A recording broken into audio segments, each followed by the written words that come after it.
In the previous video, we discussed whether or not we could use God as the source of morality for what grounds moral claims. Now we're going to turn to a different approach, one that tries to use the golden rule as the foundation of morality. To begin, let's think about a point that Nagel brings up multiple times, which is simply that we need to avoid appealing to some sort of grounds for morality, which essentially hinges on appealing to the interests of the person who acts. So what's going on here, what Nagel has in mind is the sort of view that says, I'll scratch your back if you scratch mine. I'll treat you well if you treat me well. I won't treat you poorly if you agree not to treat me poorly. Now, I think what's going on here with this kind of approach to what grounds morality would say something along the following lines. Says you should not be motivated to visit your sick friend in the hospital simply because I told you that I would pay you $5,000.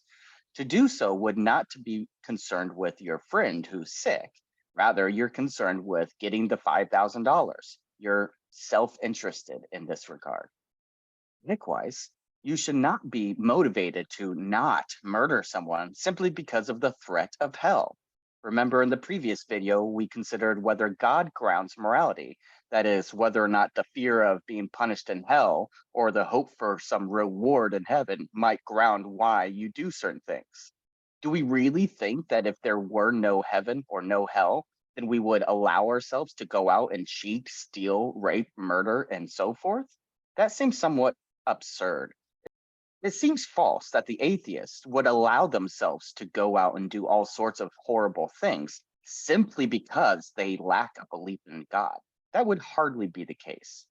You should be motivated to do good because it is the right thing to do, not because you're afraid of being punished or because you want some reward.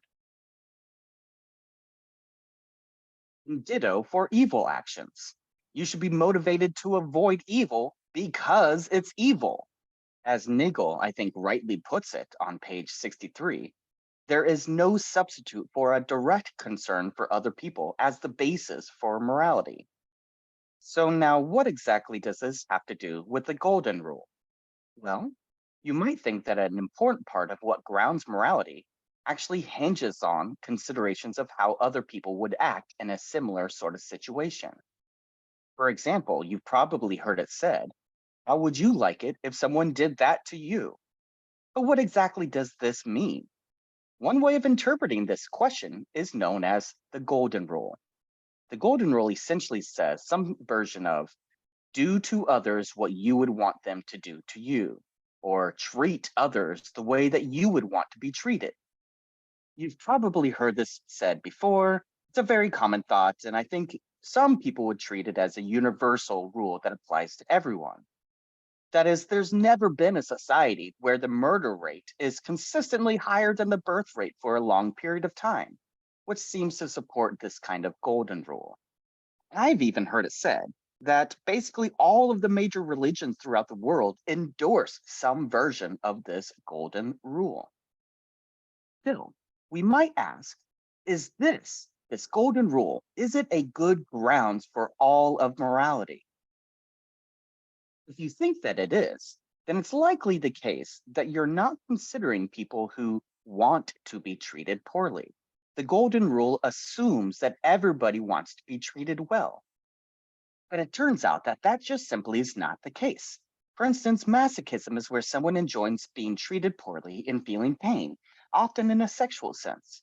And paraphilia is where someone enjoys being treated poorly and feeling pain, but they also enjoy doing this to other people, and again, in a very sexual sense, as in sadomasochism. So then we can ask, what exactly would the golden rule say with regard to the masochistic person? It says that we should treat others the way that we would want to be treated. So for the masochistic person, this means that we should treat others poorly and inflict pain on others because this is how we would want to be treated if we were a masochistic. But of course, this seems absurd. We should not treat people poorly simply because that's something we would want to be done to us.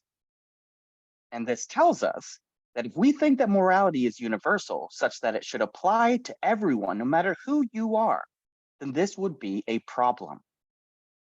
Therefore, it just simply is not the case that the golden rule can ground morality. And that's because there are people like the masochistic person who wants to be treated poorly, right? So the golden rule, as we typically understand it, is not going to help us.